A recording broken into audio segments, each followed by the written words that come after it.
अस्सलाम वालेकुम नाजरीन, कैसे हैं आप सब लोग। उम्मीद है कि आप सब खैरियत से होंगे। मैं हूं आपका मेज़बान परवेज़ इकबाल। आज 5 अप्रैल और इतवार का रोज़ है। जैसा कि आप जानते हैं कि मैं आपको मुसलसल लगा रखता हूं यूरोप के अहम हालात व वाक़यात से।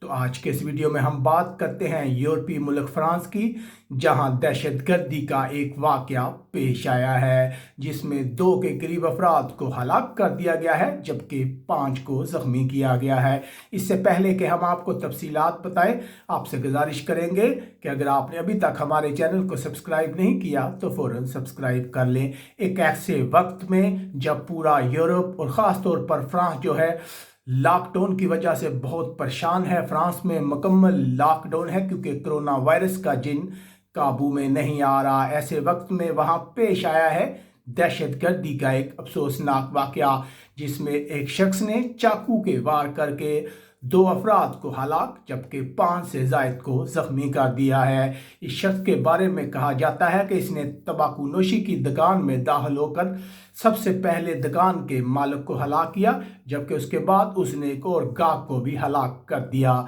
जब दूसरे लोगों ने मदाखलत की तो इसने चाकू के वार करके उन्हें भी जख्मी कर दिया। फ्रांस की पुलिस और इंटेलिजेंस अदारों का कहना है कि वो इससे पहले इस शख्स के बारे में नहीं जानते थे। पुलिस ने तहकीकात का आगाज कर दिया है। फ्रांस के वजीर दाखिला ने इस मुतासरा इलाके का दौरा किया है, जबकि दूसरी तरफ फ्रांस के सदर मैक्रोन ने इस दहशतगर्दी के वाक़े की पुरजोर मजम्मत की है। याद रहे कि फ्रांस कोरोना वायरस की वजह से पहले ही बहरान में है। एक ऐसे वक्त में जब मुकम्मल लॉकडाउन है, ये अफसोसनाक वाक़या पेश आया है। इस हमलावर के बारे में बताया जाता है कि इसका नाम अब्दुल्ला था और इसका तल्लुक सूडान से था। इस शख्स ने यह भी मुतालबा किया था कि जब इस शख्स को पुलिस गिरफ्तार करने आए तो इसे गिरफ्तार करने के बजाय गोली मार के हलाक कर दिया जाए।